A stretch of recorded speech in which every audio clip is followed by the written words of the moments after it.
let's have a quick look at these players' leaders. And we see monsters very diverse this tournament. We've seen Gurnakora, we've seen Araka's Queen, Woodland Spirit now, and Eredin. Well, not just monsters. Every faction, I think, has seen a lot of different decks played. Maybe some missing, like Iced, for example, or Demoven, but they'll shine, eventually. He is, but in fact, unseen. In general, the meta, I think, has been quite diverse. I think Homecoming has brought in a lot of different archetypes and decks, and the power level is very similar between all of them. And here we see it. Eredin, a new archetype, a new game play kind of a strategy for monsters, and also Meave coming in clutch. Morven still maybe a bit boring for Nilfgaard, but pretty cool lineup for both players, I think. Yeah, a little bit of diversity there with the Hensel as well. So we will see the bans coming in shortly, and Skellige, no, go back. Skellige is go very back to the consistent. islands. They're quite strong, but maybe too strong, getting a lot of bans in this tournament. Monsters also strong, but more counterable, I think, than Skellige. Obviously, King Bran being able to thin down to 0 is it's tough. It's tough playing against that. When we did speak to the players about these bans, they said that with Skellige, you don't always know what you're getting. It's a kind of leader where you can be very diverse in the kind of decks that you bring, using that thinning core to play a certain strategy, but that strategy itself is where there's a lot of variation. So at this stage where you don't necessarily know what you're going up against, maybe it's safer to ban what you don't or might not know. And when we look at the deck list, we can see that, well, in this case, it's Kraken Crate. When we get to proNEO, there's going to be some spicy Skellige you're not going to see. But let's talk a little bit about these decks. Yeah, Woodland Spirit, a new deck. We talked to TailBot, and he mentioned that he's going to be probably playing Woodland Spirit on Red Coin. That's his strategy. And if he plays the mirror against Gurnakora, he can just basically just focus on round 3. He's going to obviously dry pass or pass quite early in round 1, not quite a dry pass. And Woodland Spirit has more value than Gurnakora in the round 3, for example. And also he has a few cards like just thinning cards in general, and a few different cards. Immolatus Wrath is a control card that's not seen as often, but it's very good in the mirror, for example. So a few interesting tech choices there. King Hensel, of course, he said that he values Draug quite a lot. He thinks it's a very valuable card in a long round, and it's one of these cards that people maybe have forgotten about a little bit going into this tournament. In the past, Gimpy Gurren, we have seen him in this tournament, but he's not in every single deck because in certain matchup doesn't do so well. When we see things like Shoop, for example, then it can be a bit problematic. But very, very strong against Draug, who spawns a bunch of Revenants, so a bunch of the same card, targetable. But TailBot, he did say to us that he thinks it's a powerful card. He thinks he has enough humans in his deck to trigger it, and he feels that it's something that people won't necessarily expect. And you can tell it's the win condition because you're changing your deck, you're morphing into something that's not really the typical NR deck you see. You see cards like Ronvid, for example, it's not played as often in NR, for example, Margarita as well, because they have that human tag. So you can tell that is 100% his win condition, kind of like Hubert in the Ada deck we saw earlier. That's kind of the reason he's going to try and draw that into round 3 in a long round and win that way. Morvrin, pretty typical. Shellard is a new card, does counter monsters, but overall, I think Nilfgaard is pretty one-dimensional in terms of the competitive decks right now in the current meta. That's fair to say. Now we can have a little bit of a peek at proNEO's list, and unfortunately, we will see the Bear Bran Dragon's Dream list. It got banned. Yeah, it's a very sad thing to see. Maybe TailBot going to lose a few points with the fans for denying all this fun that proNEO is going to bring to the tournament. But if proNEO wins, maybe tomorrow someone doesn't respect that as much and decides to ban it instead, if they have the counters for it, for example. Other than that, Queen Meave is a very interesting list as well. We see Shoop in there, so NR Shoop, something we haven't seen yet in the tournament. And also the Imlerith list there for the Eredin. I mean, some people maybe will wonder if it's Gills because you have the whole Death Wish trigger, but once you start to see the cards get played, I think people are going to maybe figure out the Imlerith. With that said, we'll have to kind of wait and see how that does perform, because with the guaranteed immunity onto that could be very problematic. And that's, I think, right about it about proNEO's deck. I think we've covered everything. We'll see how it plays out, the different matchups. proNEO mentioned he thinks Eredin has a really good matchup in general against the standard decks in the pro ladder and in the meta right now. Yep. We'll see if, his analysis is correct or not. He has been playing Gwent for quite a while, so I would personally trust him, but we'll find out very soon. And we'll see what each player decides to bring on blue coin or on red coin for this first match of the series. Yeah, talking to proNEO, he did say that he does respect his opponents, including his inclusion of bribery. We were like, that plays your opponent's cards. Is that going to be a problem? And he's like, well, they're good players, so they bring good cards. And in that situation, bribery, plays pretty well, I would say. That is flawless logic. I cannot argue against that. I've been, he said it, I was convinced. I'm like, yep, this guy knows what he's talking about. He's going to win this series possibly. Well, we'll just have to wait, and this is the kind of enticing part. What's going to happen? I mean, we've seen two 3-0s and a 3-1. Is this going to be 5 games? It might be. I mean, both players are very close in skill. We'll see, you know, Homecoming, kind of a new version of Gwent, a revamp of some mechanics, some of the strategy. We'll see if it affects. Maybe one player has caught on much faster than the other. We'll find out. Both players coming in as very veteran, very skilled players, but we'll see if any differences can be found in this series to close off day one. We see TailBot there throwing away his Neckers. One Necker is enough. Lots of Thrive units in his hand. Still, you know, the Necker Warrior and the Necker himself and the Foglet, but no Consume. And he doesn't have options to trigger that outside of the Brewis, I believe. And we're going to see Woodland Spirit on blue coin into Morvran. Morvran does have a few answers. We'll see if proNEO has brought them. He does have the Peter. That's a very good counter to kind of the boost effects of cards like Ghoul, cards like Ozrel as well. But TailBot is running Ozrel. He's not running Ghouls though, and he's not running Griffins either. So that's one thing that already you're kind of playing around that Peter and those kind of tall unit removal effects. That's true. The other thing is you do have that boost from the Woodland, but if you can last play that boost, then there's no way to answer the Peter because it will already have been played. We see a fairly standard opening here coming out from TailBot with the two Neckers, but one of those instantly answered by the Slave Driver. Ox is in hand, but Serret is not, so it would only lock one of the Neckers in this case. Now the Witchers are here to try and push round one against this monsters list, but in general, it's very hard to push against these Thrive lists, against monsters in a long round at the beginning, especially because, you know, against Garnicora, it's a little bit harder even because of the fruit. In this case, it might be a little bit easier. Woodland Spirit is more centered towards a finisher play in round 3. Yeah, we can see the very kind of standard monsters opening of setting up those Thrive units. Thrive units getting bigger every time you play something larger. So you play the 1 strength Neckers, then you play the 2-point Drowners, then your opponent kills your 2-point Drowner. But you're basically setting up your board such that as you play larger and larger cards, you're gaining more and more value in order to try and cinch out this round 1. And then later on, when you have things like Woodland or what is his name? His name is Old Spear Tip. There you go. Or alternatively, Count Coldwell. Those large units, you can play big value in a short round. And the current hand for the Morvran list does not look too powerful. I mean, you have some control here. You have Roach coming out and the Witchers, of course, for some points. Kyrenex too. But other than that, I mean, Ox is a lock effect, but only 5 points. Infiltrator also more of a carryover play for the future round. So not too strong a hand for Morvran to really push all the way here, I think. TailBot, I mean, some of these Thrive units have been killed or will be locked, so that's going to take away a few points, but still a pretty strong hand with Caldwell and Old Spear Tip and Imler's Wrath, of course, for removal. Yeah, the thing with these Thrive units is they always have more friends. Where one Necker goes, a Necker Warrior may well follow, and that is yet another unit with this Thrive tag. And with the current state of the board, there's not that much of a difference where you would feel bad making a 4-point play. But with that said, you don't necessarily want to be using your tactical advantage. Well, there you go. Onto a Thrive unit, I was going to say. Unless it's locked. Yeah, because they won't boost. But if it's locked, that's fair enough. And people think that Thrive units are just, you know, play your Thrive units, play more bigger stuff, very easy, you know.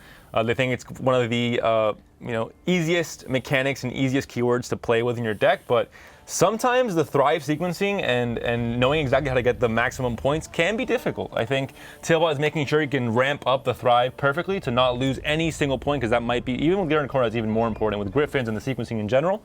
It might be, you know, kind of round winning if you can get the maximum amount of points. With that said, we can see proNEO just spending his locks here. And this is fair, you know, there's not really going to be any engines that you need to lock other than these Thrive units, and shutting them down is going to provide him a lot of denial in terms of value. Like, although it doesn't seem like it's doing much, you know, the number of cards that have been played, if we considered the 2 Drowners plus the Necker that he denied, there would have been a lot more points on the side of TailBot. So utilizing these locks now, while the point gap isn't too big, where they wouldn't be as valuable, I think is a smart play.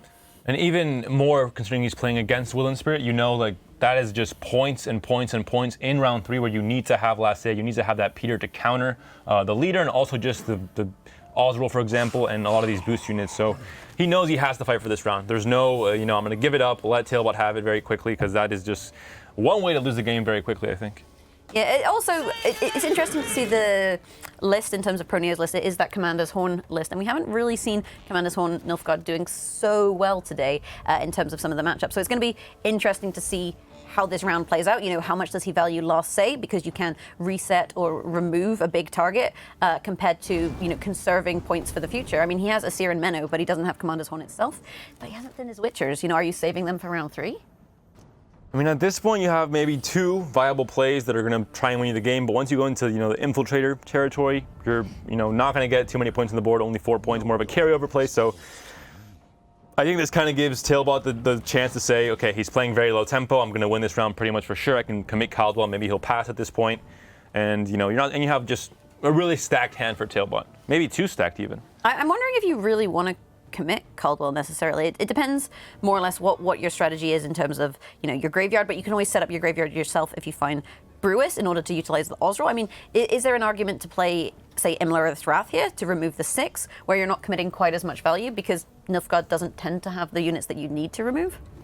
Yeah, and Caldwell on blue coin is tricky because you give your opponent the chance to catch up. If he has the right cards to get that swing off, you pass, he plays the card that gets the swing, goes back to you, it triggers, and he wins the round quite easily because of that swing effect. That could be, a 20-point swing and just easily, it's 20 points or 19 points right now on the board, but it could be nothing if the right cards were in hand, but they are not for Nilfgaard. No Unicorn to buff, for example, on that Letho, and no chance really for this round. So we see the players drawing into cards here and deciding what it is they want to mulligan. The mulligan in round 2 can be interesting in that if you are the player who just lost, you usually want to hold on to something bad or less good, shall we say, to play in the event that your opponent dry passes. But occasionally, it's a very niche situation, but occasionally if your opponent has a very strong hand and they don't expect to draw into better cards going into the next round, they may actually opt to play here, in which case holding on to bad cards is actually kind of counteracting your card advantage. So the mulligan here is a little bit more nuanced sometimes than people necessarily think when you play in the ladder, for example. Now we'll see what TailBot decides to do. He can bleed. Monsters generally, Garnicora and Woodland Spirit are both decks that can bleed because they have such powerful burst plays. They can create a big gap, maybe force proNEO to play, not play as optimally, let's say, or maybe even bleed out some important cards like you said, like the Horn combo with Menno and a Sire, for example, and then pass. But it's always risky trying to bleed in Gwent right now.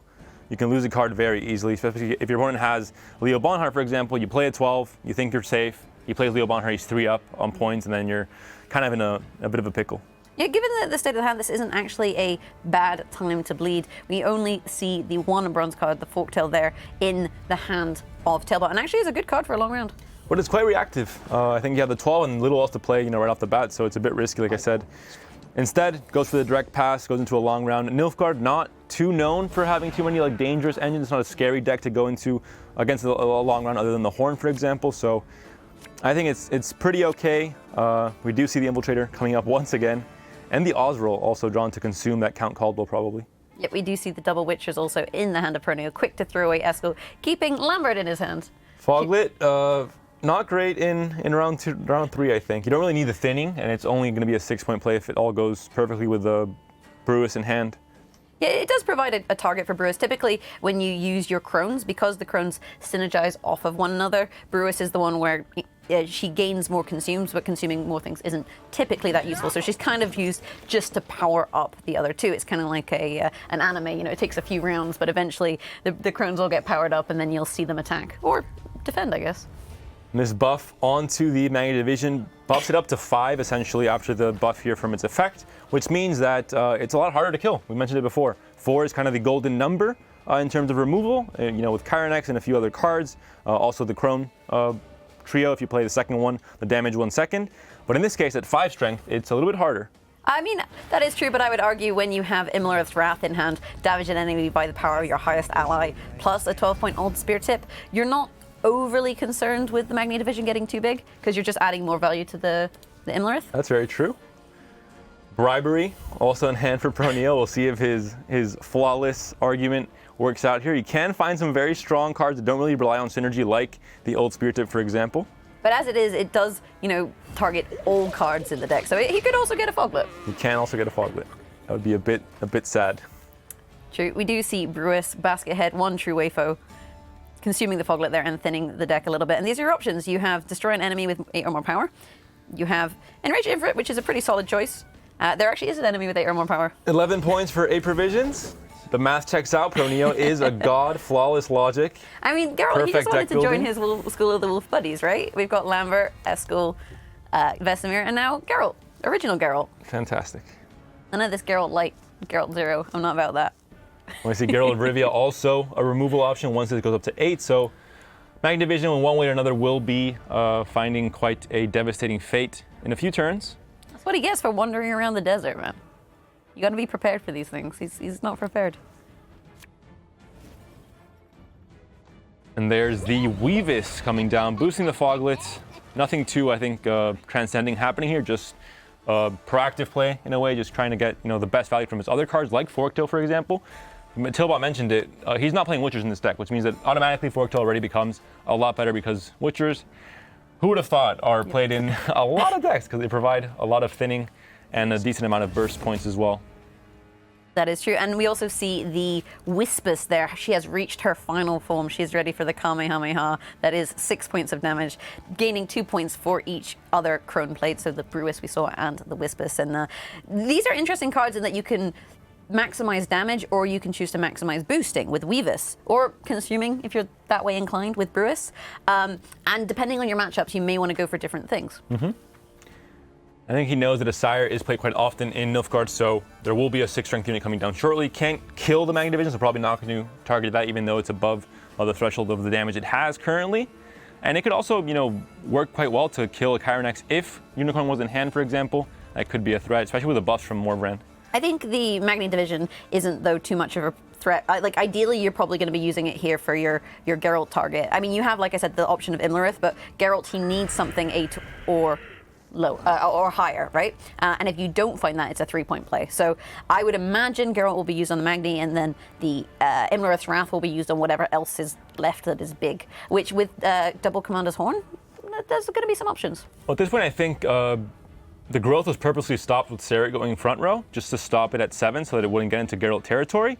But double Horn in the back row is going to probably get it, at least one of the units up to 8 anyway, so I think TailBot isn't too worried. At the moment. That is true. Magni grows when he's alone on a row and alone in the desert, but he had a friend came and helped him out, so it turns out he might survive the drought after all. He's not alone. I mean, there's a few of them. This guy's on a horse. He's a lucky boy. I mean, that horse, I don't think it's the gonna end well. horse is not so lucky. Hasn't seen water in a few days. I mean, but 4 unit buff only, so that's. I think he knows he has to save everything else. I'm not sure what the Kyronex is being saved for, actually. I'm not sure. I mean, I think with the sequencing here, you need to play Commander's Horn. Then you need to play Asir and put Commander's Horn back in the deck. Then you need to play Menno, and you have to play these guys in a certain order. And if you're holding on to tech for other things, the kind of sequencing here is important. So maybe losing 3 damage there, not too much of a problem. As you say, he is holding on to the Kyronex, so potentially to remove something. But I agree. I'm not too sure. You could have definitely spent that and stacked the back row a little bit. You normally see Thrive units at the beginning of the round, especially before Forktail, because of the way his effect works. He kind of resets the Thrive back 1 point, so you get the extra point from the lower units you have, like the Crones that are all at 5, for example. Mm-hmm. So it is a bit curious. The thing that's a little bit also worrisome here, to a certain extent, is that there's still lots of removal available, so you could disrupt the Commander's Horn further, but I think you need the Commander's Horn to trigger once again just to enable the Geralt, so I don't imagine we'll see that from TailBot. We mentioned this in the series between, we cast it earlier on as well, between Green Knight and Malegion. It seems kind of risky to play these kind of finisher plays like the 12-point Old Spirit tip early on, but because if it dies, you give value to your Osril anyway, you get 2 more points. It's not the end of the world, kind of like a bait. It's not, you're not happy it dies, but if it dies, it's like, oh, well, there's a small silver lining there as well. That is true. So weighing up the different options here, I would expect maybe the Crone onto that Magni Division now. That's the 6-point unit, so it's a perfect target for the Cronin. Arguably, I mean, the alternative is you shoot the 6-point unit on the back row and disrupt the Commander's Horn, which isn't bad. You're denying 3 points. And actually, you would see 8 points of value at least from the next Commander's Horn on that row. So probably actually Asir, maybe the tastier target. I mean, Menno's going to get you're going to have the full units in the back row anyway, so it's not the end of the world. And if it reaches the higher, Sire's right now the highest unit on that row. If you want to get full value, maybe you leave it, to get the full value from the Imlerith's Wrath, for example, but decides to kill it off instead. We see TailBot giving us what we want, which is Crones in order. They got the little cauldron going on down here. It's not quite the big cauldron with Brewis, but at least it looks good. And normally Woodland Spirit, you're going to buff the Geralt, although TailBot has last say he can do whatever he wants. He can buff the Osril if he wants to kind of put up an intimidating, dominating performance with that the real question, 20-point Osril. Which Witcher is going to die? Who's he going to pick? Tell me, Jaggers. Tell me the limerick. Go. This isn't even the limerick. You wanted to do it. You can do it, Jaggers. You want to hear a limerick? Let's do it. Let's go. I want to hear it. Panda, panda, what a prick. Fantastic. Finally, the tension has been released. The joke of the century. So when I kill Witchers, I always kill Vesemir. Why do you hate that guy so much? He belongs in the graveyard. It's just canon. Poor guy. He is not poor guy. He's a bit of a stabber, so maybe he deserves that one. Yeah, I mean, Lambert's got a shield, so we can't hit him, and nobody cares about Eskel. No, so they're not listening to you. TailBot is not a fan of your theory. You didn't like my limerick, clearly. Clearly not.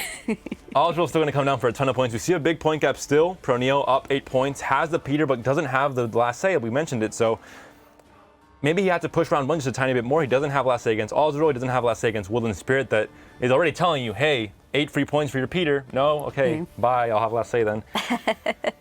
But in terms of the Aldril target, if we look in the graveyard, whoops, there we go. Here, there's a tasty cold web there that we saw played in the first round, so 10 points available to be consumed and boost up that Aldril. And the thing is, TailBot isn't going to be playing that Aldril next. He'll play the Wrath to preserve those points because Peter is such a good value card in terms of the provisions versus his potential value. He's, 6 provisions and can hit a lot more than 6 points of value. Paranex will come down. Not going to do much in terms of changing just solid 8 points, but not much else. This is what a horse looks like after it spent a lot of time in the desert. That's what you're telling me the Magna Division is riding a pack of Chironexes? No, just one. Just one. Is that the plural of Chironexes? Chironai? No, it doesn't sound right. I'm going to talk to a Witcher historian for that one. But Aldril can also consume units from your opponent's graveyard if you play it into the melee row, but only the Asire there, so only 6 points, not quite worth it. You could sometimes deny some strategies from your opponent. For example, Yuda is a great option. Yep, Skellige. Currently, Skellige has been banned for most matchups, but if it ever sees play in this tournament, in the semifinals maybe, it is a great way to counter, not only get the 13 points as well for Aldril, but also counter your opponent's strategy. That's true. In the mirror, you can also consume your buddy's option. And he loves Vesemir. I think TailBot is listening to us. Please, please someone get TailBot. Papa Vesemir, man, he's representing. Geralt survived as well, but he's like original. We still see a fairly big point gap here. We still see it's going to be quite close. 16 points separating this, or 18 points rather. Aldril's going to be 10 points or 11 points, and then 8 on Woodland Spirit. So 19. He's actually going to win by 1 point. Ooh. If my EU math checks out. Ooh. So maybe a bit closer than we expected it to be. The buff comes in. TailBot does not forget about his leader, thankfully. Yeah, if you play that before you play the leader, then you might have a slight problem. But there you go, 19-point Aldril. He's a big boy. And we talked about, especially in the last series, how every small thing can matter in this matchup. Every, little thing that you play around, that you play, into, that you think about your opponent might have. You're going to the mind games in general, and we see it here. 1 point separating these players in the last round. TailBot may be missing a few Thrive units. Didn't have any Thrive really in this round 3. It's kind of the engine for monsters, but still, it will take that first game, and more importantly, on blue coin. So a really good start for him. So then the question becomes, with that Commander's Horn, hitting only 4 units, could that have cost him the game? Definitely. Oh yeah. You'd have to go back and work it out, but this is the thing with Gwent, these little decisions do matter, and 1 point is all you need. I'm just glad it wasn't a draw. Now TailBot going to be on red coin for the second match of the series, and we mentioned it before, the mental kind of fortitude you have to have in these matchups where maybe you start going off down, you're down 2-0 at the start, TailBot could take this next game, and then all of a sudden you have to do a reverse sweep against one of the best players in the world. Even though it is a new game, TailBot still has to prove he still has what it takes to win these tournaments, but it's a scary prospect. I mean, that's the thing with TailBot. This is a whole new Gwent, and he got very, very good at old Gwent. And the thing that you find is that although, on the outside he looks calm and ready, he may be feeling kind of nervous at this point. Mom spaghetti. Is that what you wanted to hear, Chagris? I got you covered, don't worry. Meave coming in, though. NR Meave coming in, or Shoop Meave. Not NR Meave is obviously Northern Realms. It can't be anything but that. I don't know, Thronebreaker, there's a lot of betrayal. Who would even know at this point? So we do see the Shoop list being played here on the side of proNEO versus a Morvran list on the side of TailBot. And this is not Commander's Horn Morvran. It's not Horny Morvran. So Morvran not been doing so well with Commander's Horn. We've seen it get double played and still not be enough quite often. It is Gimpy Gerwin Morvran though, but like we mentioned, against Revenants, against Drog for example, very good. Against Shoopless, maybe not as good. If my math checks out, I think it might have a bit of a suboptimal value. The interesting thing here will be to see how these engines also play out. We see things in the hand of proNEO like Yennefer, so damaging the highest unit per turn. We see things like Anna Stringer, where if she's boosted, which you can do with your leader once every 2 turns, because Meve boosts will boost her friends, everyone on the left and right. So whether these are going to get answered, we do see locks and stuff on the side of Nilfgaard and a lot of damage. So at the moment, not great options for the engines. But this shoot list is a bit weird. It's got a bit of everything, Shoop tends to be a bit weird, yes, and this is also a very strong opening. proNEO saying, look at my 6-point Yennefer, what can you do about it? What can you do about it? Locks are a thing in Nilfgaard, surprisingly. Yeah, it is called Morven locks for the most part, the archetype, so Ox might be coming down. Yep, Ox giving you the option. The question is whether he values locking Yennefer over the potential of something else. That is the question, and Orcs is nice because locks are indiscriminate in terms of the value of a unit. You can kill a unit and that will stop it. But if you don't quite have enough damage, locks, they don't care about the strength. So sometimes they're better to save. And when you only have one, I don't mind holding on to it, especially at the moment where Yennefer isn't going to be seeing huge amounts of value currently. She's just going to do 1 zap. And so it's something you could allow a few points through. There's a lock target. Second engine number 2, the boost comes in. There isn't really a counter right now for, there's no Geralt of Rivia in hand, for example, or Leo Bonhart for TailBot, and that means that proNEO is making a statement. He wants to win this round. He's expending some pretty high provision value cards, some pretty strong cards, some superstars from his deck to win it, and he wants to have control of round 3 and probably a long round 3 with this engine-oriented NR list. Yeah, I think the fact that we didn't see Yennefer straight removed maybe makes him feel that he's a bit more confident in playing these engines. The Peter here, lovely, because removing the boost off of Anna Stringer does mean that she won't trigger, so Peter resetting that, denying the tactical advantage. But when we have Queen Meve, who boosts an ally by 1 every other turn, they're just reapplying it. So it's going to be kind of a cat and mouse back and forth here of removing the buffs versus damaging the unit, unless we see the lock come out. The Roach is locked, which will transfer on to the Asire play for Nilfgaard or not, possibly. Nope. It's removed once it goes to the graveyard, right? Yep, locked Roach, when you put her back in the deck, she loses the lock, unfortunately. So although we do see Dorgate locking Roach, I would imagine we'll see her again if Asire comes out to play. Maybe TailBot doesn't know that. Maybe proNEO is the double mind game. Oh, and he doesn't pick Roach?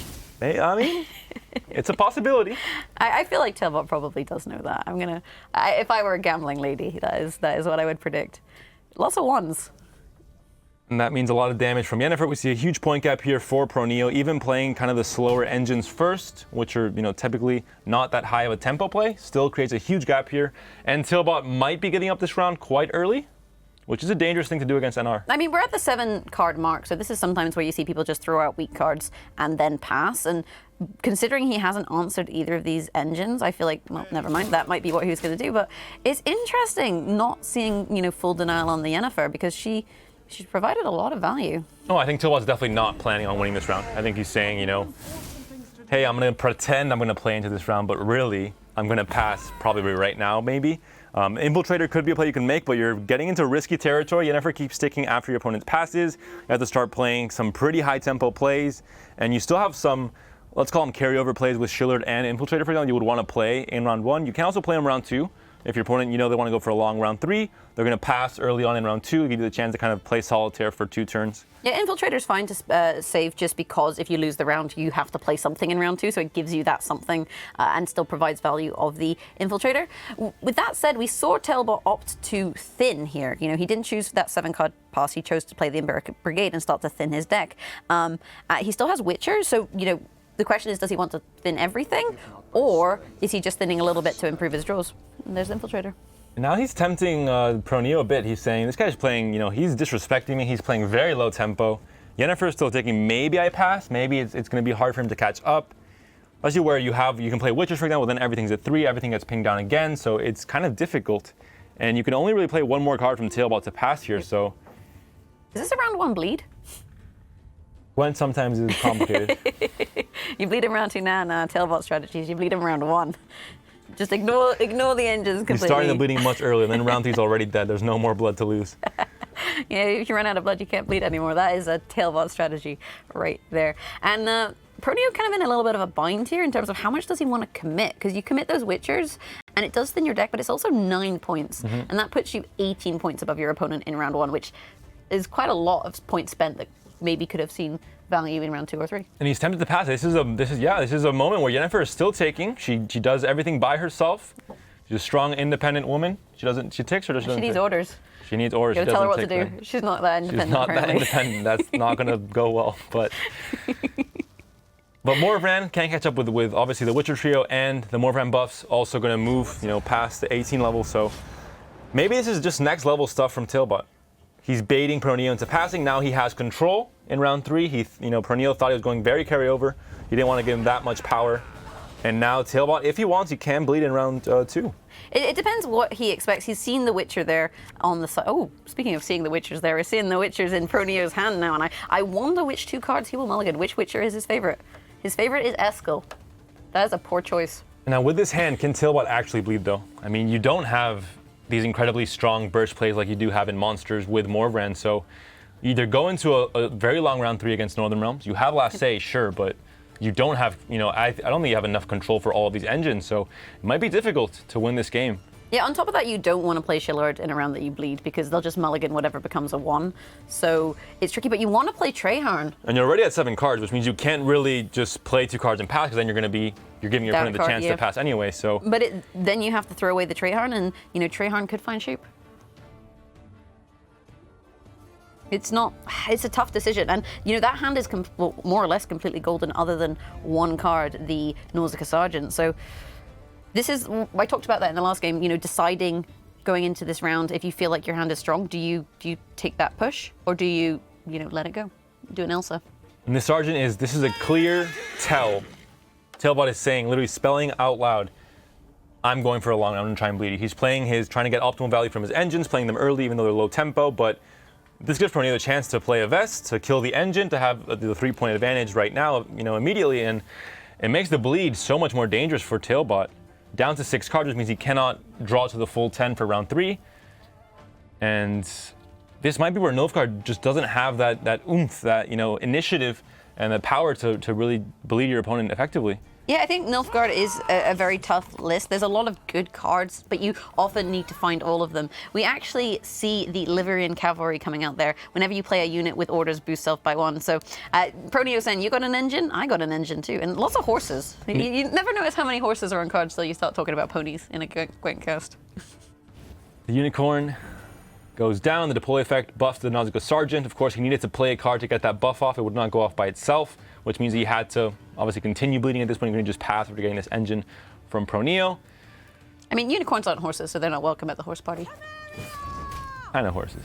And there's Vest, we talked about it before. The +4 advantage now for proNEO. Obviously, that point that the Nausicaa Sergeant got did not matter because Vest was going to kill it anyway. So there was that chance to wait 1 more turn, play an engine first, get that extra value, and then play the removal. And this bleed is very strange because you know that there's Witchers in the deck. I mean, do you expect proNEO to have more than 1 in hand? Probably not. You think proNEO is smart enough to mulligan Witchers, right? And not take the risk, but...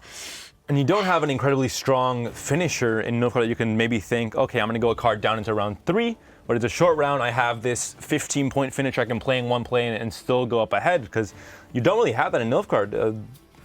It's more of a control. His Shillard is great, but, well, it's even better on Stalker because you can't really duel as effectively. That is fantastic. You can kill an ant, maybe. Ant's confirmed in Gwent. But it's very tough for TailBot now. And just Nilfgaard in general, this is just a thing where you can see this matchup you can't bleed with Nilfgaard, really. But then the thing is, Meve doesn't necessarily have big finishers either, except for the Shoop, and Shoop's not in hand. So, maybe TailBot is like, well, you don't have finishers, I don't have finishers, so we're going to bleed round 1, then we're going to bleed round 2. But then proNEO has an extra card, so an extra card is always going to be worth more. And who's bleeding who right now? Because TailBot's playing gold cards. Meanwhile, proNEO is playing cards I have not even seen played in Homecoming yet. Cadwinian Cavalry, very good against some cards in Northern Realms, like Blaze, for example, with Hubert. But in this matchup, not going to be very strong, so just throwing that away and still staying up ahead by 5 points. And this is going very wrong for TailBot, I think. I would be very surprised to see him win. Yeah, these locks have kind of turned out to actually be a little bit awkward because it's a shoop list, so there aren't actually that many engines, and he allowed the engines to do their thing in round 1, and now he's stuck with cards that are ultimately a 5-point play and a 6-point play. And when you're spending 8 provisions and 7 provisions, that's not the kind of value that you're expecting to see out of these cards. And this is the surprise factor about quarterfinals as well. Players don't know each other's deck list. You see NR, you see Meave, you think maybe it's Hubert. Instead of Ada, you're running a more consistent game plan. But instead it's not. It's actually just a shoot that doesn't really value the long round as much. But TailBot couldn't know this, of course, and now goes down 1 card going into round 3. The draws are decent, but will it be enough being a card down? Yeah, the draws are good, and the Infiltrator and the Peasant on the side of proNEO with a Witcher in hand makes his mulligan here, very tricky. And you have to decide how much of a risk you want to play. Selkirk, he's gone. He's too small. He's not a big boy. He's going to the kids' table. Not only that, but you win round 1. You win last save for round 3. But once you go a card down, you lose that last save because obviously your opponent has an extra card. So it's going to be just really, really hard for TailBot here. But the thing is, the draws on the side of proNEO are really awkward. He's opted not to mulligan. He's holding on to that 4-point Infiltrator, which you can see. He'll be able to see the Nilfgaard card back there. And holding on to the 4-point Peasant Militia we see there, the play 2, boost by 2. So not really the kind of card you want to hold on to, but also no shoop. And it's because you're scared of Witchers. And you held on to Witchers this late, and maybe that'll overcome the card difference. It's the round 4 carryover for proNEO. Just bleed him again. It's fine. Just bleed round 3 and don't worry about the round 4 carryover. 4D chess being played by the Russian player, but Witcher's still in hand. Even though you're at the cost, you couldn't mulligan, you still have a 9-point play, you still have Botchling. It's going to be a great engine. There are locks in hand, like you mentioned, for TailBot, and there are games where you simply have a much better hand quality to the point where it beats out being a card down and not having last say. And you do have the Kyrenex and the Unicorn, for example, although there's an Enrage Ifrit to take one of those down. Yeah, we see the Asir and the Roach. Roach, she got locked up, but TailBot knows. She's a free horse. TailBot, smart player, confirmed. It's like in The Witcher, you call Roach and she shows up. Sometimes somewhere strange and sometimes it doesn't make much sense, but she'll be there. See 2 cards played for proNEO, 9 points. 1 card play for TailBot, 9 points. In theory, let's say that the math checks out and both players are now on even cards. That's what you mean. It's interesting. Like 3 4-point cards in the hand of proNEO because of Witches. I think he should have risked the mulligan. I want to see some Gimpy on Gimpy action. We might just see the Slave Infantry dying instead. Probably the better target for proNEO. Yeah, if you expect Gimpy, you have to hold that Slave Infantry a little bit longer. So we'll see how this works out. And on the other hand, Meave, you want to get those engines, or the Botchling at least in this case, down on the board, sooner rather than later. So it'll be intriguing to see how this sequencing does end up. And even though NR has a lot of different archetypes, I think at this point, once you see so many odd bronzes being played, no copies. If you're TailBot, you're looking through the graveyard, you see there's too many different bronze cards being played. I think you can probably assume that Shoop is being played here. Yep, we see the Shoop, and we also saw the reveal there showing that no Kyrenex on the side of me. So not only is Unicorn in the graveyard, Kyrenex is in the deck, Shoop is in the deck with his Witcher friends. Well, not anymore, they've left the party. And I don't know, 19 to 19. You said all cards have been equal, and with the state of the board, that's kind of how it's looking. Kyrenex can come down for 8 points. Unicorn is looking pretty stable on the board right now, but there isn't going to be an 8-point target for this to kill, so not going to find the full value anyway. That's true. That little boost from Morvan does remove it from the Enraged Ifrit's range. He is a 4/4, and that's probably why he's enraged. He likes killing horses, and it's not happening today. It's time for a beating. There's Gimpy coming down. TailBot knows that this is probably going to be Shoop at this point. Seeing, all these different bronzes played, he can make a pretty good assumption. He killed Vesemir. He did. He knows the Witcher, man.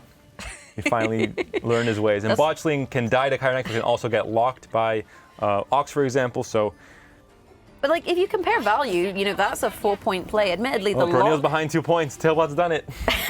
1 card less, no problem. That's true. That's what I mean. The Peasant Militia with her Goose. I mean, has proNEO's Goose been cooked with that sort of hand? And Botchling will be played, and it's kind of an engine that you can get a little bit more value from. But in this case, so many locks, and they haven't been played yet either for Nilfgaard, so it's going to get locked immediately, which is why I think proNEO hasn't played it yet. He knows it's going to get countered, most probably. And maybe the mulligans did punish proNEO enough to the point where he's just going to lose this game. He just doesn't have the power. All his hand is just very averagely valued. Here's the thing, if we look at that round 2 and you actually consider the value of TailBot's plays, they're deceptively valuable. Like that Infiltrator, much more value than the 4 points it played. That Shillard, forcing the mulligan of the Selkirk, much more value than you would expect. And the best part is with that play, TailBot doesn't even know about it. He doesn't know what that actually achieved. And watching this back, I think he's going to have a little smile on his face. Gimpy Gerwin will find the full value here onto the slate of infantries, or more than full value actually, 9 points for 8 provisions. Not too shabby for proNEO. But again, I mean, Vincent going to find average value onto the Asire or the Letho. Kyrenex still there to try and punish any kind of, high point finisher from proNEO. Yeah, and the botch thing is still in hand. He hasn't used that engine. He realizes there's answers, and maybe he's scared of them. And I think this is the point, I would say, where you play Letho, because you have a second lock in pocket, and what else are you going to need to lock? How many more engines can there be at this stage in the game? Or I mean, you could play Kyrenex, but you're only seeing 9 points of value from it. And considering you have that safe 6 points on the Unicorn, I think at this stage you want to hold off for something taller. But there isn't actually going to be anything taller. And again, still very even, 25 points for each player coming down to the last 3 cards.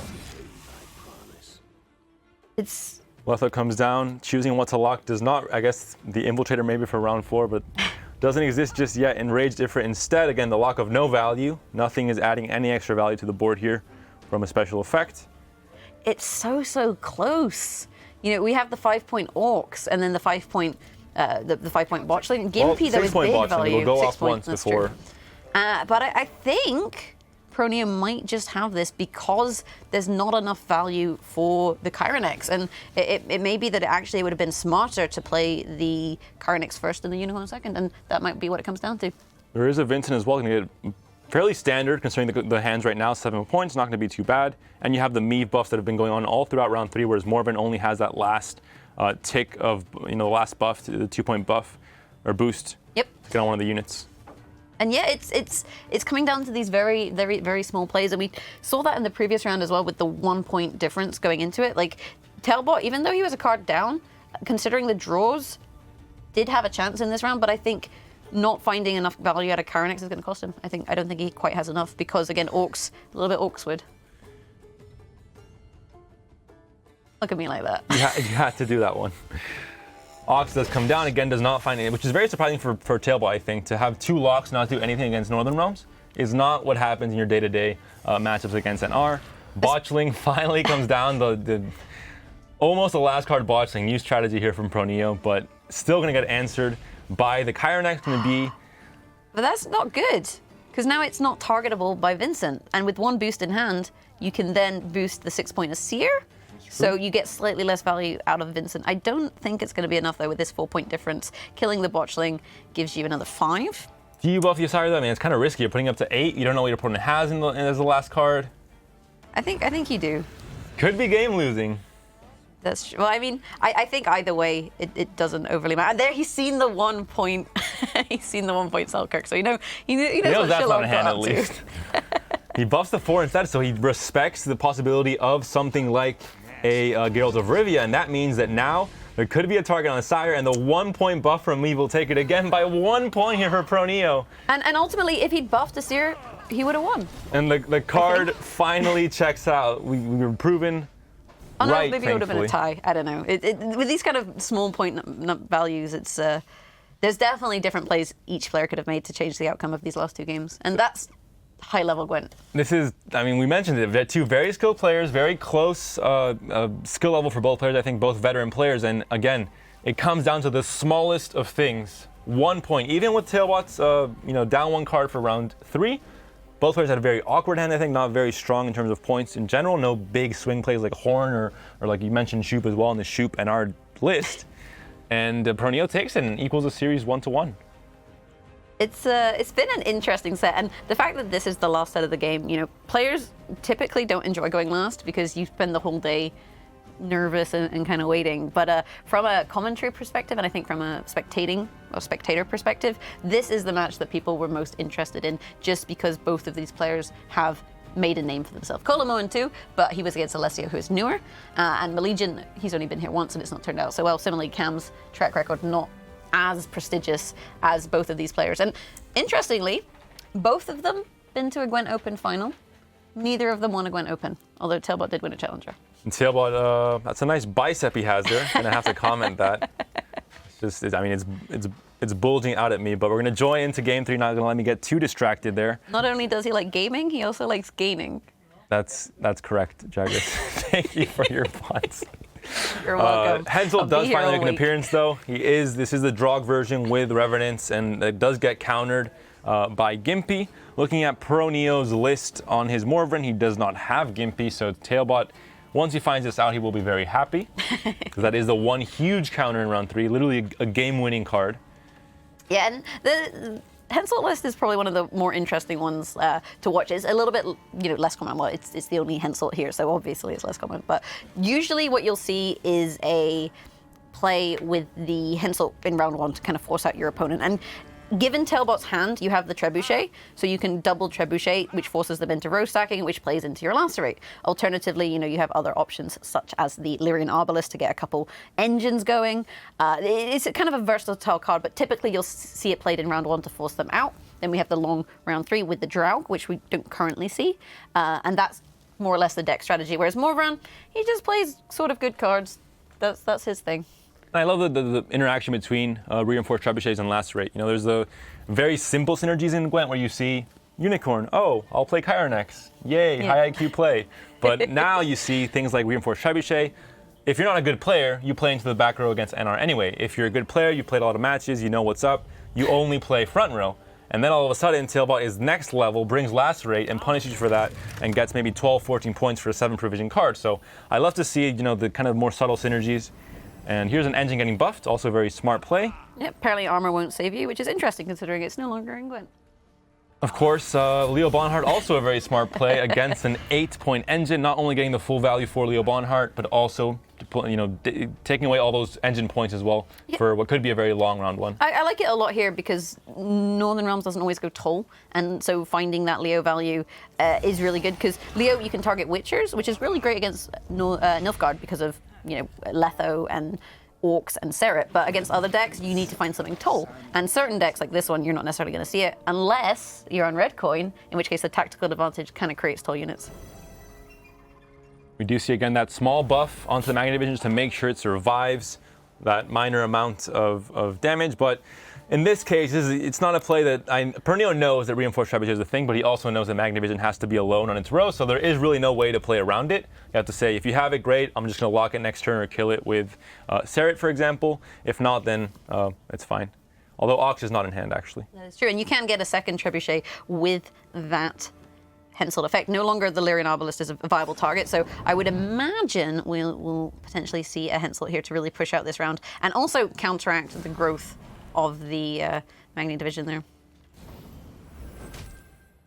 Or not. Interesting to see the botching being changed to the buff version, just to, I think, give Geralt of Rivia a better chance of getting value onto that Magnet Division possibly in a few turns. And both players have quite a few engines actually in hand. Have a lot of their bronze engines to get a few points here.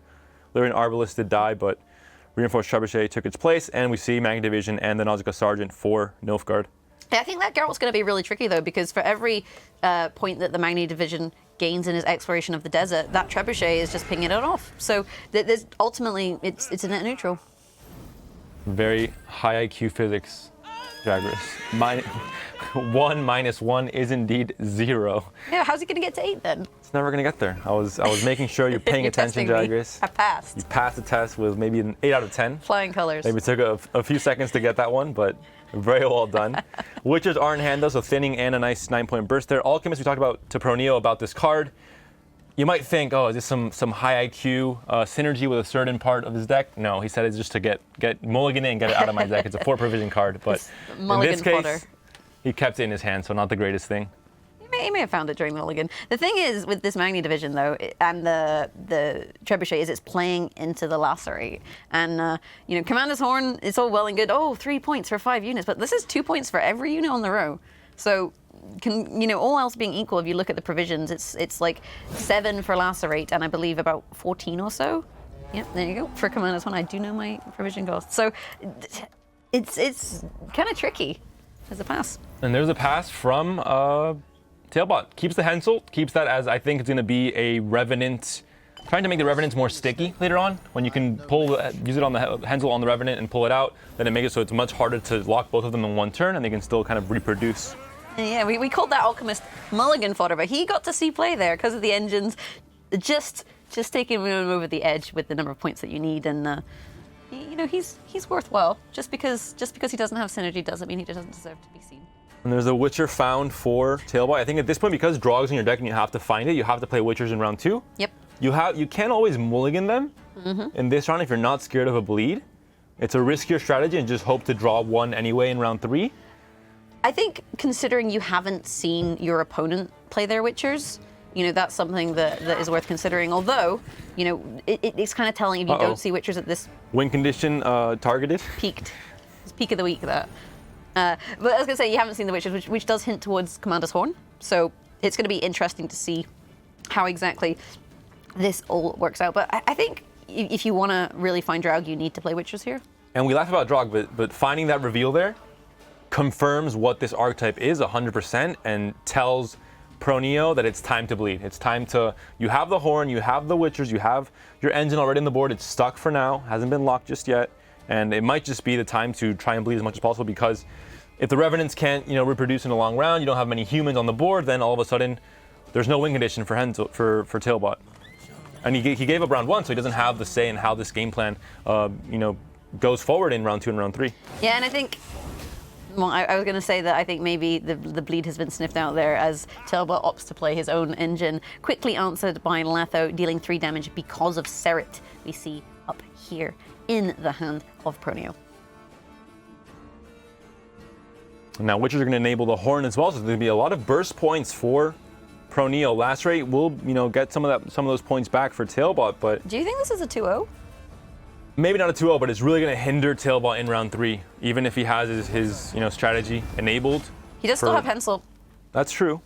But what do you thin? Because you've played a lot of things that you could necessarily pull a copy of. Hensel utilized to play a copy of an allied unit on the battlefield from your deck, boost it by 4 and give it Zeal. But you have to have targets, although we do see a K20 Sergeant here in the hand of TailBot, and there are a couple of those in his deck, so I guess that's what you hold on to for the final round, and then just boost each other, have a little bit of a boost party. That being said, even if proNEO is able to bleed here, he isn't, like we mentioned before, it's not really monster. You don't have like a desired finisher you draw in round 3 and you're like, okay, I'm gonna win the game because I have this 12-point unit to play in one go, really. It's more of a 5 to 6 card round 3 with Horn.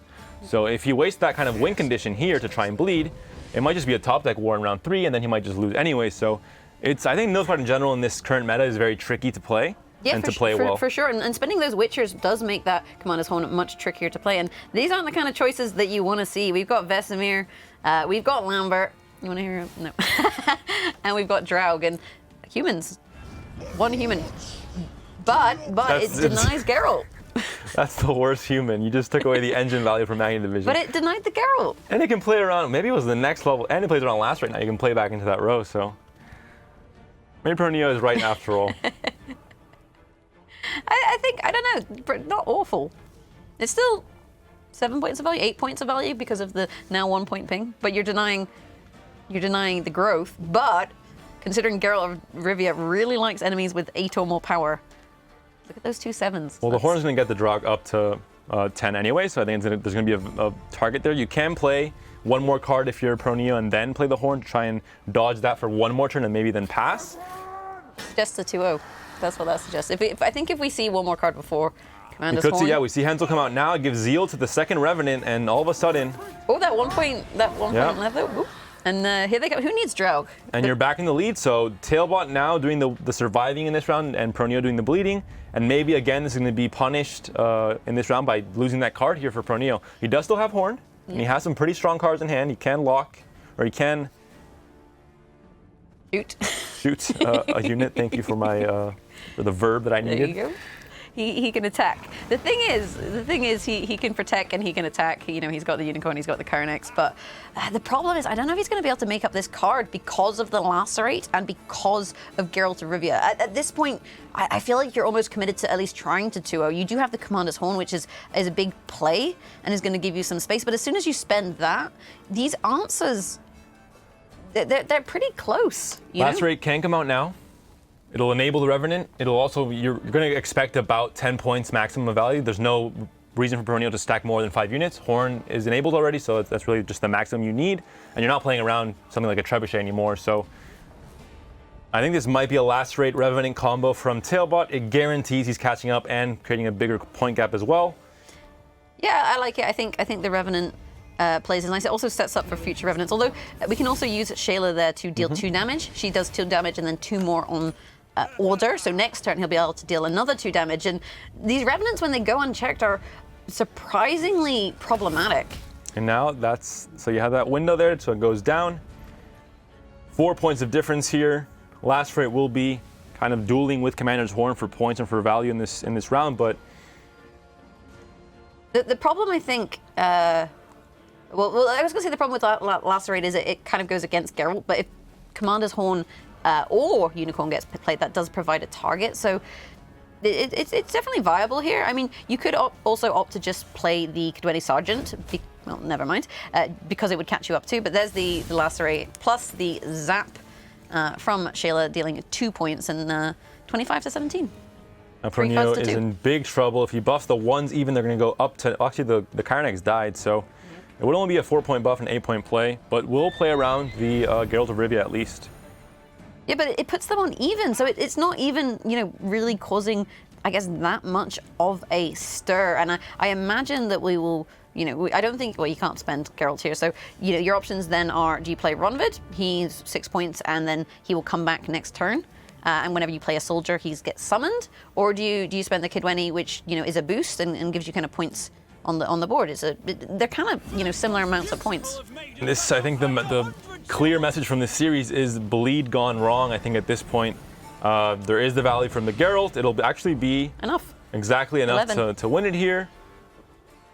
And again, bleed gone wrong. You're going to keep the card if you're TailBot. You did waste your Hensel. You did kind of waste your win condition with Drog in a short round not being as strong, but because you're Nilfgaard, you're depending on top decks as well. This isn't proNEO saying I have Exodia for round 3, I'm going to win this game 100%. You're down a card and you're drawing it to Peter against Northern Realms without Hubert being a thing, and you don't have last say anyway, so... Yeah, I really do feel like those Kedwenis, I guess, went unchecked for too long in that round, and for proNEO, that just wasn't what he wanted to see there. The bleed just didn't work out. I feel like he bled himself. I mean, yeah, he's getting blood. He wasted the horn. Asyr's not there to shuffle it back. His Menno's useless. There's actually no special card in hand. This is one of the worst round 3 hands I've ever seen in my life. And TailBot has an extra card. And there's Draug. We missed him. And then talking about humans, there's 1, there's 2, there's Draug. That's not a human. I can tell you that much. There's Draug, who transforms humans. I'm not an expert, sure? but that's not a human. I mean, look, what about these guys? Actually, no, they're the Revenants. Well, they're about to die, so this guy's stomping No, them. they're his friendos. These are the Revenants. I wouldn't be friends with this guy. That's Ronvid. He has very little visibility. He's going to definitely stomp on me by accident. I'm not going into that battle. He played on the Ranger out. And proNEO is passing to not give TailBot the knowledge that he has a slave driver in his deck. Very secret tech there. Definitely going to keep that one for himself, but... This is TailBot taking the lead here, and again, the bleed gone wrong for proNEO. And look at that round 2, 1 point. He saw the Drog, he knew he had to, it's something you just can't go into round 3. You have to take the chance, you have to go into a bleed in round 2 and hope you can make it out alive, or 1 card, or on even cards at least, and it just wasn't possible. Yeah, if you don't have the answers, then it is something that you need to bleed, but bribery, I think he bribed the wrong person. TailBot going to go pray to some gods for a second and come back. proNEO maybe thinking he should start praying too, but going to stay in his chair instead. And 1 more game for TailBot to take it. proNEO would be eliminated, but there is a chance for proNEO to come back. He came back once already, can do it once again. His NR, he already won with it, so he cannot play it anymore, but he still has quite a few options available. Bran, of course, was banned, so he cannot play that deck in this series. Yeah, the remaining deck, I believe, being the Morvran list for TailBot. And, we haven't really seen Nilfgaard perform. And you said before the whole tournament you didn't understand why so many people brought Nilfgaard. And, I mean, I guess someone's going to have to win with Nilfgaard because it's so common. But especially this Horn variant, really not doing so well. For this event to prepare, I played 400 games in a week and a bit. And guess how many Nilfgaard games I played? 0, Jaggeris. The answer is 0. I don't think it's a very strong faction. Personally, I think it doesn't have enough exciting, finishers and just that. I'm offended. It's the truth. I'm sorry, Nilfgaard Ambassador, but you know the truth sometimes hurts. And It's fine. This is one of the times where I have to tell you that I think Nilfgaard currently just is missing a little something. Hopefully the expansion, some spy synergy has been teased from a few of the revealed cards. Assimilate. And maybe it revives it a bit, but personally, I mean, I've never liked Nilfgaard in general, so maybe that's just me. Also, could be. The Great Sun frowns upon you. No, Mogwai does too, but it's just life sometimes. Well, you know, maybe we will see somebody out there make Nilfgaard great again. That is at least my wish. Because I do agree, it's a faction that's a little bit lacking in synergy, whereas we see, you know, some of these other decks that have very kind of synergistic plays, that Draug deck, for example, utilizing the human tag and stuff. Alternatively, with the Thrive tag, there's a lot of really good bronzes in the Monsters core, and we've seen quite a lot of versatility across monsters this tournament so far. And proNEO can play two different decks now. He has a choice. He lost on Warframe, but he can bring it back again if he chooses to. But he can also play Eredin, which is a deck he has not played yet. He has to win with both against his Moorvine list, so the order doesn't matter too much. Maybe if you value the prize money and you want to get a guaranteed win first, then that's fine as well. But he needs to get 2 wins against this Moorvine list from TailBot. It'll be interesting to see what he chooses to queue here. I mean, we saw someone try to bleed with Nilfgaard, and it didn't work. So Eredin with Imlerith is one of those decks where you need to see that bleed. We see Eredin being chosen by proNEO, so we're going to see a new deck, at least, going to make things a tiny bit more exciting. See some new synergies and cards being played, like you mentioned, like Imlerith, and a very interesting list. Slizzard 1, Slizzard as well. But there is no Gels, like you mentioned earlier. And proNEO, probably the easiest mulligan of his life. Mulligan a Witcher, Mulligan a Witcher, Mulligan Roach. Let's just take the decision making out of it. And Lambert being the favorite Witcher on the side of proNEO. However, Vesemir is TailBot's favorite, clearly. Oh, and Roach in hand. Maybe going to help in round 3. Going to have that extra little bit of, but with a Sire anyway, you kind of want Roach played no matter what in round 1, so that will hurt a tiny bit. Gimpy Gerwin looks like a pretty good value here. Yep, Gimpy seeing a lot of targets. Well, with the Wild Hunt Riders, you can target, of course, both of them. We see Gimpy here in the hand, damaging all copies of an enemy, and there are, in fact, 2 copies of that enemy. The other interesting card we see here is Trey Harnvar. I'm not going to even try. He's my boy Trey. That's his name now. Trey. And with Imlerith deck, we don't see Imlerith in the hand of proNEO. So a little bit of fishing. Is it going in the bin? A little bit of a prize fish, maybe being picked up. I think it's going in the bin. I can smell it from here. Well, these players are trying to do some stable, consistent plays. Not going to go for the absolute high roll from the very first turn of the game, but later on we might see it if he's kind of forced to play these lower tempo cards in round 2 maybe, or even at the end of this round 1 to keep to stay alive in this round. He could be playing that Treherne and trying to find that Imlerith, for example. Yeah. I mean, Treherne sequencing is very interesting because if you expect your opponents to have Witchers, you have choices. If you play it now, you can try and deny some of the Witcher value, but you're still thinning the deck because you're throwing it in the bin. However, if you think that there's more of a problem, and I think against Eredin you would because of that immunity, you wait until they've thinned their deck and then use it to try and find something that maybe they need as a win condition. Because ultimately, Witchers are never going to be your win condition. So we do see the engine come down before the Letho. That could. Well, there is no auction. There is no Sarah in hand, actually, so can't do much of anything, actually. See the boost there going onto the Thrive unit. I mean, it keeps it below 8. So if you're worried about Leo, I think that's the decision there. And it's also just the fact that if you expect it to be removed, no matter what, if you expect just 2 damage, it's pretty easy to do. You buff it to 7, you at least get that 1 point of value once you play Count Caldwell. So it's a very safe play from proNEO, very heads-up play, I think, just trying to say, I'll get at least 1 point from this. I won't risk it too much. This does tell proNEO that Roach is in hand. Or that Roach isn't being played in Nilfgaard. Why would you not play Roach in Nilfgaard? Like, there are certain cards that Nilfgaard more or less has in every deck. Asir and Roach is one little pair. Often Unicorn and Karanex, another little pair. And then the Letho, Orcs, Serit trio. I'm going to assume you're not a fan of playing only 2 Witchers. For the Bamboozle. The Bamboozle. You're in the Bamboozle school of Gwent. Okay, I'll have to... We were actually playing around with Flake's deck lists earlier, and me and Dane were very tempted to take out one Witcher from all of his decks and see how long it took him to notice. Like, damn, where's my other Witcher? Where did he go? But then which one do you take out? doesn't make the cut. What's the answer, Jagger? Tell me, please. Let me guess. No, Eskel. Eskel goes. Oh, it's Eskel now. Vesemir belongs in the graveyard, and Lambert. Do you want to know a limerick? I don't. Talking about my boy Trey, he finds the Imlerith, and the buff here from Morven will get it above 18. It's currently a tie, but gonna get that extra +2. So all of a sudden, one of the perceived win conditions for proNEO has been found and has been discarded. See, I told you I'd sniff it out. I knows what I knows. So it's in the bin. Imlerith is no longer a win condition, and it's going to be interesting to see how proNEO deals with that. And a very early pass from proNEO gives up control of the kind of the game plan, the round 2 and round 3 length basically, gives TailBot full control. And will it be a failed bleed once again?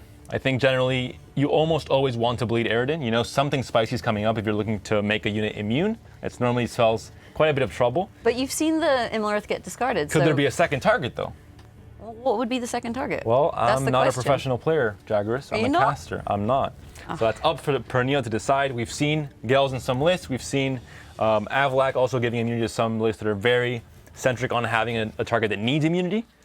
In this case, TailBot just doesn't know. The deck lists are not currently public. Yep. I mean, you've just kind of confirmed it. Gwent casters don't play Gwent, but we do see the Infiltrator going down there, which kind of confirms the bleed, but also this is a card you need to play not in round 3. Like, round 4 is not a thing, so you want to see value out of this card, you got to play it now. And TailBot has a chance to play 2 cards and still pass with 7 cards, draws 3 more in round 3, and has, you know, the full 10 cards in hand. So even if proNEO was to pass his points right now, it would not matter too much until you go down to 6 cards in hand. Then you're risking it a lot. We'll see if the bleed is real or not. We see the answer there with the Werewolf, immune and thrive. Truly, he is an alpha amongst wolves. And again, I think this is just, you have to bleed. You can't let Aridin do its thing in round 3. Generally, in the matchup, when you run into Aridin in the ladder, you're like, okay, I have to be careful. This could get kind of tricky if I go into a long round 3. And again, Nilfgaard isn't the best deck for bleeding, I think, in general. But I mean, he does have a tactical roach. She was in the hand there, and actually, maybe this was all bamboozled all along, and so he's got a little bit more tempo on his gold cards at the moment than you would necessarily expect. He does have Leo against a tall unit in monsters possibly as well, so there are some tempo swings that TailBot could find, but generally you've seen it fail twice already, the Nilfgaard bleed, and this could be the 3rd time in one series, and would be a 2-2 tie if proNEO can take this one. We'll see how TailBot reacts to all this power to decide how round 2 goes. Yeah, no one man should have all that power. I think the Slave Driver is a fair choice here. It's not really going to see him huge amounts of value. We saw a little hover there on the Orcs, but I think with the number of Thrive units and whatnot, holding on to that is quite good. Although, you can make a Thrive unit immune, and maybe that's the play. Maybe that's the Aridin play. This might sound anticlimactic. This might just be the most important round of this game. The next one right now, seeing if TailBot decides to bleed or not. Could be pretty huge. This is already a big, dissuades him a bit from trying to bleed here. You know, you're already a ton of points behind. You're almost guaranteed you're going to be a card down for round 3 anyway, but it is Aridin. It is kind of scary as well. The hard part here is if you don't want to thin your roach, you have to play Slave Driver if you want to continue with this kind of course of action. But considering that it's already 8 points up, I feel like you maybe don't take the bleed here. It's a tricky one. Do you have that option though? It's the same as when you see Drog and NR and you're scared of, kind of that unlimited power it can reach if you give it a long round and a lot to play with. But what is there to be scared of here after you've discarded Imlerith? That's the thing. Like he's taken away the one thing that is really scary about this list. There goes the bronze. And that was the most important turn of the game. A slave infantry was played, but he goes down to 6 cards in hand, which means he only draws 9 for round 3. Whereas proNEO, because he's a card up from passing in round 1, he has a chance to play a card, stay up, and still draw 1 more card and TailBot in the end.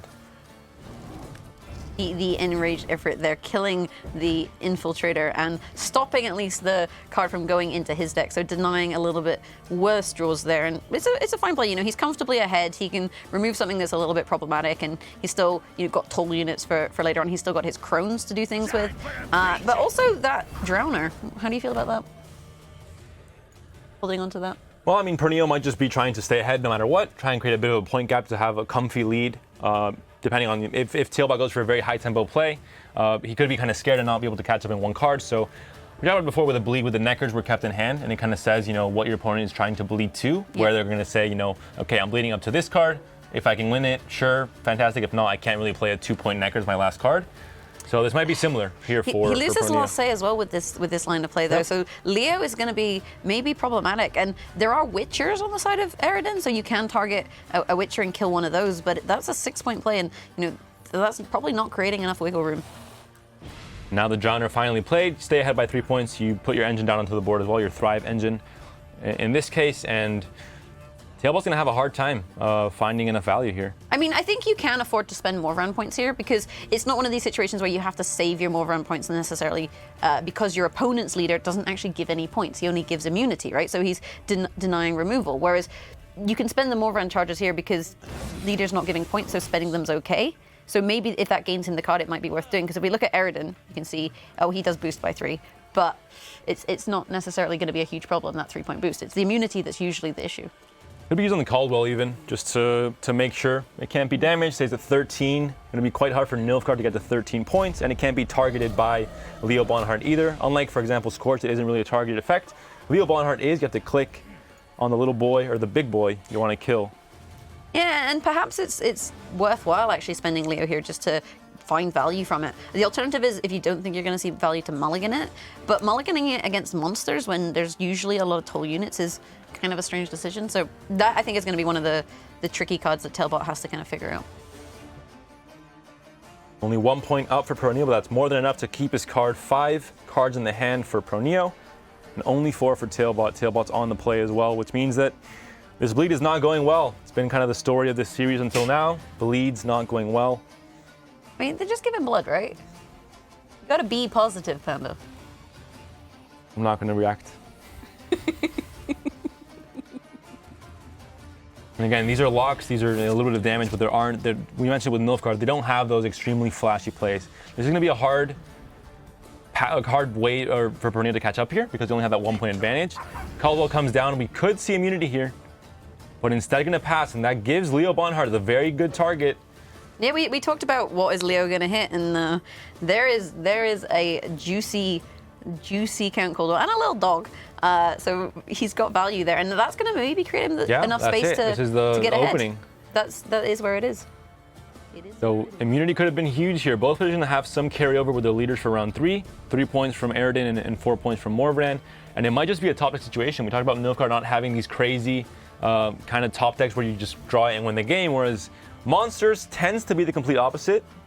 There isn't an Osrule in the deck for proNEO, so missing that chance to maybe consume the Caldwell, for example. Does he think he needs the Leo for the final round? But if he doesn't have last play, then it doesn't matter. I think you have to play Leo here no matter what. I agree, because the toll units, you have removal, but they have to be played before you play Leo. And if you give up a card, you're not getting last play. And maybe even spend a Morvran charge just to guarantee you can get the card pass here. Yeah, he's going to do it. Eridan. So this is very, very smart play from TailBot. It seems like something that's inconsequential, but if you kind of know the meta very well, you know what cards can do what point gaps at a certain point and in a certain situation in the board state as well. So he says, I'm going to spend some carryover. This is a very safe play by TailBot, saying if I go a card down for round 3, I lose the game. I'm going to be safe, spend some carryover points that I have on my leader, and instead just try and guarantee I can get this card back with this huge swing from Leo. That's true. And the other question we have is Geralt of Rivia going to find value against Nilfgaard? And this has to be a pass from TailBot. He found an out. He says, okay, I was able to bleed a bit. I'm not too scared of Eridan. Or he could continue pushing. He has a pretty strong hand still with the Chironex, and there is a 6-point gap. It's a pretty big gap still. The Chironex is nice, but the Orcs, again, I call him Orcsword quite often, but that's only a 5-point play, and with a card difference, you have to argue, I'm 6 points up, but they have 3 points on their leader. They have 3 cards in hand. Nilfgaard often has toll units, but because it's Imlerith, you expect removal and resets. So, where do you put proNEO in this situation? I think Chironex is fine here, actually. I think if you're going to be at pretty much the same point gap you were before if you play Chironex, and if you couldn't overcome it at that point, playing this Crone isn't going to change that, I think. And it's still too big of a point gap for the third Crone to do enough here. So I think this is very smart from TailBot. I don't think he's going to go for the 2-0. Yeah. I think maybe he passes here because Ox is going to be a bit lower tempo. I mean, he has 7 points with his leader, right? So if he's going all in, he's ending up on 38. You're looking at your opponent right now on 22 with 2 cards. But this is a risky, if he goes for it, it's very risky. He could get the 2-0 because Geralt will be dead essentially. And Slizer does not do much in this current situation either. Yeah, it's not what was it, 4, 5, 6, 7, 8, 10? 10 points? TailBot has done these, very ballsy moves before. He's won series in Gwent. I remember perfectly in other tournaments where he makes these bleeds that other players wouldn't make and then goes for the 2-0 and gets it. So this might actually pay off and give him maybe the series win here. I do think you play Orcs because if you use your leader as well, it puts you up 7. So it puts you on 34. So you're 12 points ahead of your opponent. Do you put Eredin on a 12-point play? I mean, I guess if you played Eredin plus Spear Tip, but why would you expect Spear Tip in an Eredin list? Well, Caldwell's dead as well. Maybe an Osril, for example, and Monsters would do it. They're provisions that aren't spent on removal. And when you see Imlerith, formerly Imlerith Sabbath. Oof, the pass from TailBot. So he had it in his grasp. He had that win in the series, closing out the series here as well with a 3-1 victory. But instead, again, playing a bit safer than usual, I think. Yep. Playing, respecting proNEO, respecting his possible plays in hand. And I like it. I like the Morvran use as well earlier on to guarantee that gap in points. I think he's playing very well. And it's going to be a bit of a top deck situation going into round 3. And if we consider the draws here, the Seer, lovely, that's going to be 9 points. The Unicorn, lovely, but then you also have things like Wolfpack and Slave Driver. Also, Imperial Brigade's not actually terrible here, whereas if you look on this side, it's a very different picture, and I think proNEO is going to be very hard pushed to find this win, even in round 3. Yeah, Brew is consuming 3 units, not going to do too much in round 3 anyway. She's hungry. And we see the fact that, actually he's playing the Slizzard now, so he has to use both cards or the Eredin. Uses both cards instead. He doesn't see value in Geralt against this list, and that's fair enough, to be honest. Morvran, you don't really see it, but this hand, but he commits to going a card down. Without last play, Necker with 3 cards in hand. We talked about more like Nilfgaard failing the bleed, and our savior TailBot has. Brew is just consuming 3 allies, so. I mean, you said Nilfgaard not good. You said that, and TailBot. Well, Leo was a very strong swing, which I think put it back in his favor, and there were very awkward hands in the hand for proNEO, like the Slizzard, for example, that didn't do anything, like the Geralt that was dead. And at this point here, a card down, engine units that aren't very good in a 3-card round, and not much synergy with the leader means that TailBot will probably take this anyway. There is. I think Treherne was also very decisive. That's true. I mean, you're taking your win condition from your opponent. It's like burning Hubert as well in an R. It's pretty strong, but the hand isn't super strong for TailBot either. This isn't an exciting round 3 at all. No, but the Shillard. That was pretty good value. I will. That was tasty value. I mean, she's gonna get a little bit bigger with the consumes, but you've just denied the Thrive as well. But the Peter's pretty useless. You can fix your Shillard. I don't think that's how. Well, I mean, it's okay. It's fine, sure, but it's under the provision value, which is currently at 6. Well, it's actually. Then the Orcs is going to add value also to the Slave Driver and deny Thrive. I mean, the Thrive is kind of denied anyway, just because of the state of the board. But I do think TailBot is most likely going to be facing off against Colamon tomorrow. Well, you can't make this no interactivity. Actually, you eat all 3 units and then you put the immunity on it. So. Oh, that is true. TailBot has to add 5 points all by himself. I think he will be able to do it. TailBot, I believe, is in play. Well, he did it. Fantastic APM there from TailBot. Look at this BM. You got 12, but you've got more run charge. You're gonna play it. Is he gonna play the Slave Driver?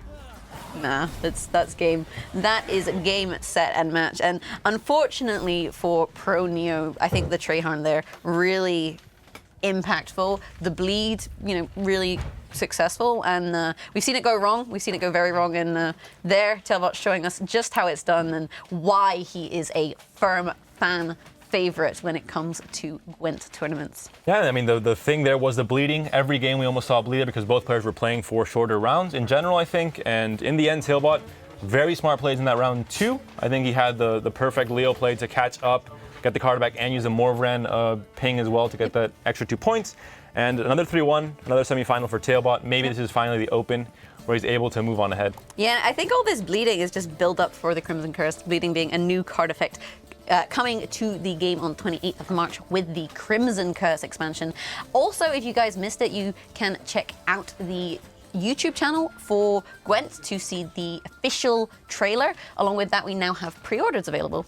And there's a banner on the Twitch channel. Actually, if you scroll down a tiny bit, you'll find just a direct link to the pre-order page as well, so make it very easy for you guys watching on Twitch. Yeah. But We have to just hear from TailBot, hear his famous speeches, hopefully. This is the most important part of the series, bad. actually, the TailBot speech.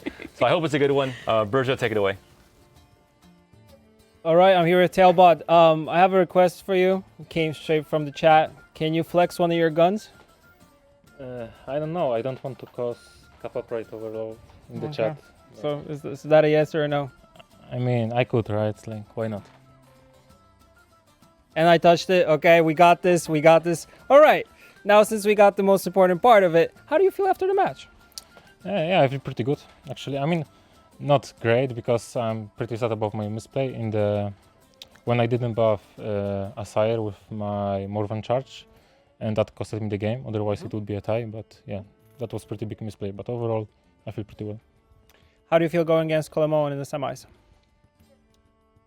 Yeah, like my lineup wants to target monsters, and he doesn't play monsters, so that's pretty bad for me. But and Colemon he's like a decent player. Like I think, yeah, he's like top 20 German Gwent player, maybe. Yeah, so pretty good. But yeah, I think I have a decent shot. All right, thank you, and congrats. Simple as that.